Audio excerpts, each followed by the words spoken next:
Have you ever wondered why the kindest people seem to finish last? Why those who give the most receive the least?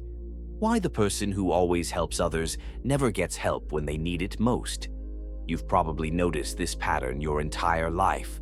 The generous get taken advantage of, the loyal get betrayed, the selfless get forgotten. Maybe you're living this reality right now. You're the one everyone calls when they need something, but your phone stays silent when you're struggling. You're the mediator in every conflict, the shoulder everyone cries on, the person who remembers birthdays and anniversaries while others forget yours exists. Today, we're going to expose an uncomfortable truth that society doesn't want you to understand. Being good in the way you've been taught is actually a psychological trap that guarantees you'll be overlooked, undervalued, and ultimately defeated by those who understand how the world really works. This isn't about becoming cruel or abandoning your values. This is about understanding why your goodness has been weaponized against you and how people with darker psychological patterns consistently outmaneuver those with pure intentions. We're going to explore the hidden psychology behind why manipulators win, why narcissists rise to the top, and why your moral compass might be leading you straight into defeat. But here's what's really disturbing. You've been conditioned to believe that this is noble, that suffering for others is virtuous, that being taken advantage of is somehow proof of your good character. This is psychological programming designed to keep you compliant, predictable, and powerless. If you're tired of being the good person who always loses, if you're ready to understand why your kindness has become your weakness, then prepare yourself for some brutal truths. Because once you see how the game is really played, you'll never be able to go back to naive goodness again. The psychology of learned helplessness. Let's start with the uncomfortable truth about how you became this way. You weren't born believing that self-sacrifice was noble. You were trained to think this way through a process psychologists call learned helplessness. From childhood, you were taught that good people don't fight back, don't demand better treatment, and certainly don't put themselves first. Every time you stood up for yourself as a child, you were told you were being selfish or mean. Every time you expressed anger at unfair treatment, you were labeled as difficult or problematic. Every time you set a boundary, you were made to feel guilty. This wasn't character building, this was psychological conditioning. The result? You learned that your comfort, your needs, your desires were less important than maintaining peace and making others happy. You internalized the belief that being good meant being quiet, compliant, and self-sacrificing. You developed what psychologists call people-pleasing syndrome, a compulsive need to prioritize others' comfort over your own well-being. But here's what they didn't tell you. This conditioning wasn't designed to make you a better person. It was designed to make you manageable. A person who won't fight back, won't demand fair treatment, and won't prioritize their own needs is the perfect victim for those who understand psychological manipulation. Think about it. Who benefits when good people stay quiet?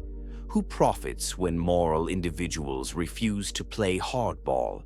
Who wins when ethical people handicap themselves with self-imposed limitations? The answer is simple. Those who have no such moral constraints. While you were learning to be considerate, others were learning to be strategic. While you were developing empathy, they were developing manipulation skills. While you were being taught to share and be fair, they were learning to take and hoard.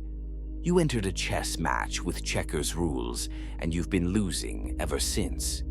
The most insidious part of this conditioning is that it convinced you that losing was actually winning, that being walked over was evidence of your good character, that suffering in silence was somehow noble.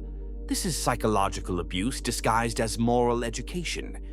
Good people lose because they've been programmed to believe that winning is morally suspect, that success requires sacrificing their values, that getting what they want makes them selfish. Meanwhile, those without these psychological handicaps simply take what they want while you're paralyzed by moral doubt. The dark psychology advantage. Now let's examine why people with darker psychological patterns consistently outperform good people in almost every area of life. It's not because they're smarter or more talented, it's because they operate without the psychological constraints that limit your effectiveness. Dark psychology traits include narcissism, psychopathy, and Machiavellianism, collectively known as the dark triad. People with these traits share several advantages that good people simply don't have. First, they feel no guilt about pursuing their own interests. While you're worried about being fair to everyone, they're focused solely on winning. Second, they have no problem manipulating others to get what they want. While you're trying to earn things through merit and hard work, they're using psychological manipulation, emotional exploitation, and strategic deception to shortcut their way to success. Third, they don't waste mental energy on others' feelings. While you're exhausting yourself trying to make everyone happy, they're channeling all their energy into achieving their goals. They see other people as resources to be utilized, not relationships to be nurtured. Fourth, they're comfortable with conflict and confrontation. While you avoid difficult conversations and uncomfortable situations, they lean into them because they know that's where deals are made and power is distributed. They understand that nice guys finish last because nice guys don't fight for first place. But here's the most important advantage. They're not handicapped by self-doubt or moral paralysis. When an opportunity arises, they take it immediately while you're still analyzing whether it's right to pursue it. While you're wondering if you deserve success, they're already claiming it. This doesn't mean they're inherently superior, it means they're playing by different rules.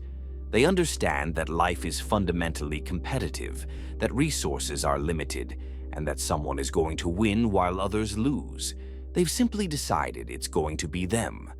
Meanwhile, good people operate under the delusion that life is fair, that hard work always pays off, and that moral behavior will eventually be rewarded.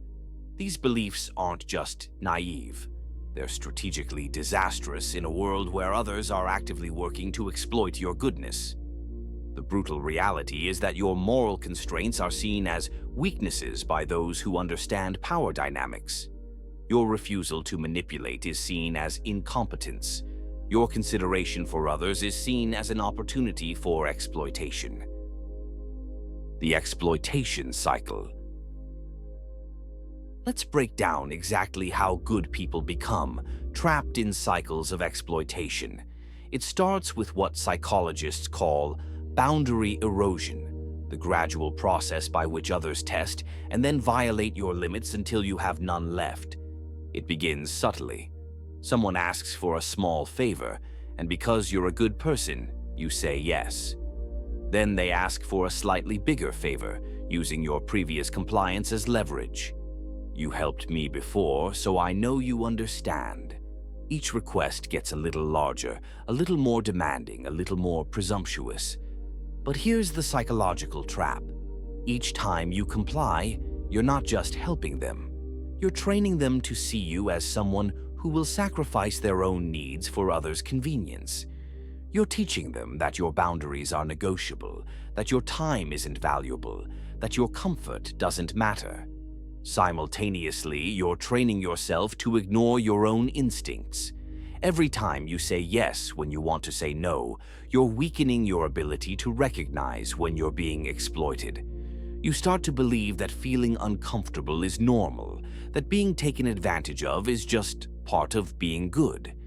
The exploiters, whether they're conscious manipulators or just naturally selfish people, quickly learn that you're a reliable source of free labor, emotional support, financial assistance, or whatever else they need. They develop what psychologists call learned entitlement, the belief that they deserve your help without reciprocation. This creates a vicious cycle. The more you give, the more they expect. The more you sacrifice, the more they demand. The more you prove your goodness through self-denial, the more they take your goodness for granted. You become trapped in a pattern where setting any boundary feels cruel, where prioritizing yourself feels selfish. Meanwhile, these same people who exploit your goodness are often highly selective about who they help. They don't waste their resources on people who won't appreciate it or who can't benefit them in return. They understand that their time, energy, and resources are valuable, so they invest them strategically. But you've been conditioned to believe that this kind of strategic thinking is morally wrong. You've been taught that helping should be unconditional, that love means never saying no, that being good means being available to everyone all the time. This isn't morality. This is a recipe for psychological suicide. The most tragic part of this cycle is that your goodness doesn't even create the outcomes you're hoping for. You think that being consistently helpful will make people value you more, but it actually makes them value you less. Psychological research shows that people appreciate things less when they come too easily. The paradox of moral superiority. Here's where we encounter one of the most psychologically complex aspects of why good people lose: the hidden arrogance within moral superiority. While good people genuinely believe they're being humble and selfless, there's often an unconscious sense of superiority that actually contributes to their downfall. Deep down, many good people believe they're morally superior to those who are more aggressive, strategic, or self-interested. They look at successful people and think, "I would never do what they did to get there." They feel proud of their moral purity, their refusal to compromise their values, their commitment to doing things the right way. But this moral superiority creates a psychological blind spot that manipulators exploit ruthlessly. Because you believe you're morally superior, you assume others share your values or will eventually recognize your goodness. You project your own moral framework onto people who operate by completely different rules. This leads to what psychologists call projection bias. You assume that others think like you, care about what you care about, and will eventually reciprocate your kindness. You keep giving people the benefit of the doubt because you can't imagine someone being genuinely indifferent to your well-being. Meanwhile, those who understand power dynamics see your moral superiority as both an opportunity and a weakness. They know that you'll never stoop to their level, which gives them a massive strategic advantage. They can lie while you tell the truth, manipulate while you remain honest, take while you give, and they know you won't fight back with the same weapons. Your commitment to taking the high road sounds noble, but it's actually a form of psychological self-handicapping. It's like agreeing to play basketball with one hand tied behind your back, because using both hands wouldn't be fair to your opponent. You're not being noble, you're being naive. The cruel irony is that your moral superiority often prevents you from achieving the very outcomes you claim to care about. If you really wanted to help people, make a positive impact, or create change in the world, wouldn't it make sense to learn how power actually works? Wouldn't it be more effective to understand influence, persuasion, and strategy? But good people often refuse to learn these skills because they associate them with manipulation and corruption. This keeps them perpetually powerless, dependent on the goodwill of others, unable to create the changes they claim to want. They maintain their moral purity at the cost of their effectiveness. This is why good people watch from the sidelines while others shape the world. They're so committed to being right that they forget about being effective. They're so focused on maintaining their moral superiority that they sacrifice their ability to actually make a difference. The success paradox. Now let's examine why the very qualities that make someone good often prevent them from achieving conventional success. This isn't just about material wealth, it's about influence, respect, recognition, and the ability to create change in the world. Good people typically believe that success should come through merit alone. They think that working hard, being competent, and maintaining high ethical standards should be sufficient for advancement. They're shocked when less qualified but more politically savvy people get promoted over them. But here's what they don't understand. Success in any social system depends heavily on relationship management, strategic positioning, and the ability to navigate politics. These skills have nothing to do with being good or bad. They're simply tools for achieving objectives within human social structures. While good people are focused on doing excellent work, others are focused on making sure the right people notice their work. While good people avoid office politics, others are building strategic alliances. While good people wait to be recognized for their contributions, others are actively promoting themselves and their achievements. Good people often see these behaviors as manipulative or fake, but they're actually just practical applications of social psychology. Understanding how to influence people, how to position yourself advantageously, and how to build mutually beneficial relationships isn't inherently immoral. It's just effective. The success paradox deepens when you consider that good people often sabotage their own advancement out of guilt or imposter syndrome. When opportunities arise, they hesitate because they don't want to seem pushy or self-serving. They worry that pursuing success makes them shallow or materialistic. Meanwhile, those with darker psychological traits have no such hesitations. They pursue opportunities aggressively, promote themselves shamelessly, and feel no guilt about outcompeting others. They understand that in a competitive environment, hesitation is defeat. Good people also tend to undervalue their own contributions while overvaluing others. They deflect credit, downplay their achievements, and assume that their success must be due to luck rather than skill. This humility might feel virtuous, but it's strategically disastrous in environments where perception shapes reality. Perhaps most importantly, good people often fail to understand that their reluctance to pursue power actually enables those who would misuse it. By refusing to seek positions of influence, they guarantee that less moral people will occupy those positions instead. The relationship destruction pattern. One of the most painful ways that good people lose is in their personal relationships. The very qualities that make them caring partners, friends, and family members often create dynamics that lead to their relationships failing or becoming profoundly unbalanced. Good people typically enter relationships with what psychologists call unconditional positive regard. They love and accept others without requiring reciprocal treatment. They give freely, forgive easily, and prioritize their partner's happiness over their own. This sounds romantic, but it's actually psychologically destructive. When you love someone without requiring them to earn or maintain that love, you remove their incentive to treat you well. Human psychology is driven by loss aversion. We value things more when we might lose them. By making your love unconditional, you make it worthless in the psychological economy of relationships.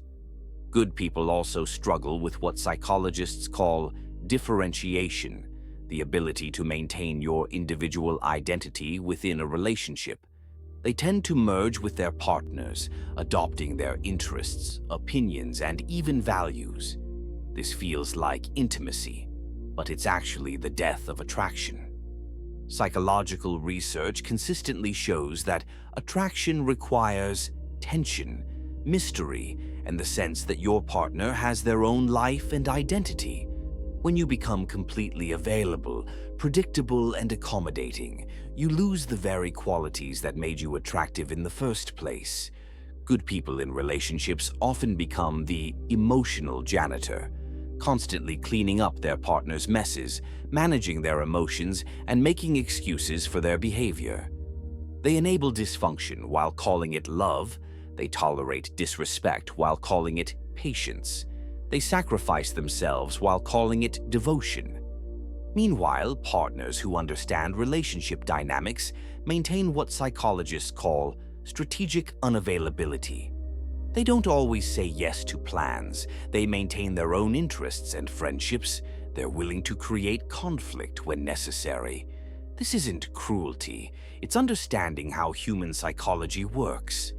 The good person watches their partner become increasingly demanding, entitled, and disrespectful while telling themselves that this is what love looks like. They confuse being needed with being valued, being used with being appreciated, being controlled with being cherished. This pattern often culminates in the good person being discarded for someone who provides more challenge, excitement, or psychological stimulation.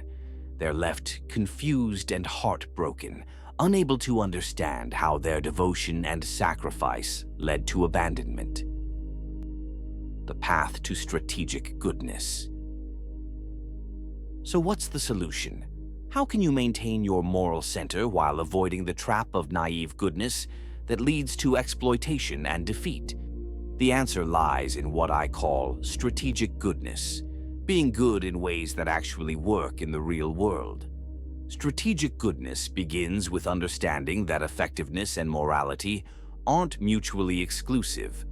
You can be a good person who also understands power dynamics, social psychology, and strategic thinking. In fact, if you want to create positive change in the world, you have an obligation to understand these things. First, you must develop what psychologists call enlightened self-interest.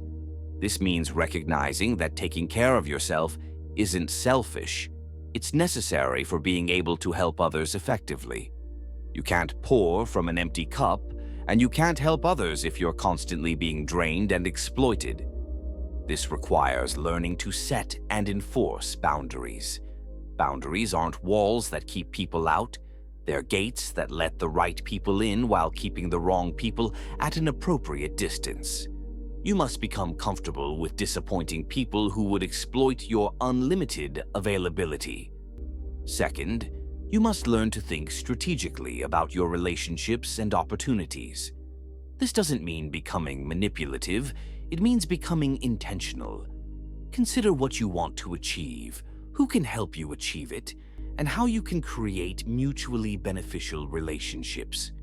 Strategic goodness involves understanding influence and persuasion not to manipulate others, but to communicate your ideas more effectively. If you have something valuable to offer the world, don't you owe it to yourself and others to present it in the most compelling way possible? You must also learn to promote yourself and your achievements appropriately. This isn't arrogance, it's ensuring that your contributions are recognized and valued. If you don't advocate for yourself, who will? Most importantly, strategic goodness requires abandoning the belief that suffering equals virtue. Your pain doesn't make you noble, your sacrifice doesn't make you special, and your willingness to be exploited doesn't make you good. It just makes you ineffective. The goal isn't to become ruthless or abandon your values. It's to become effective while maintaining your integrity. It's to be good in ways that actually create positive outcomes, rather than just making you feel morally superior. The choice. We've reached the moment of truth. You now understand why good people lose, not because the world is unfair, but because they've been playing by rules that guarantee their defeat. You understand how your conditioning created patterns that others exploit, how your moral superiority creates blind spots, and how your reluctance to think strategically keeps you powerless. The question now is, what are you going to do with this knowledge? You have a choice. You can continue being the kind of good person who finishes last, who gets taken advantage of, who watches from the sidelines while others shape the world. You can maintain your moral purity at the cost of your effectiveness, your naive goodness at the cost of your power. Or you can evolve. You can become strategically good, maintaining your values while developing the skills to be effective in the real world. You can learn to set boundaries, think strategically, and pursue your goals without apology. The world doesn't need more good people who are ineffective. It needs good people who understand how power works, who can navigate complex social dynamics, who can achieve their goals while maintaining their integrity. You can be good and successful.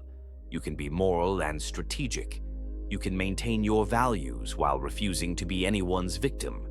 But this requires abandoning the comfortable lie that pure goodness is enough and embracing the challenging truth that effectiveness requires skill.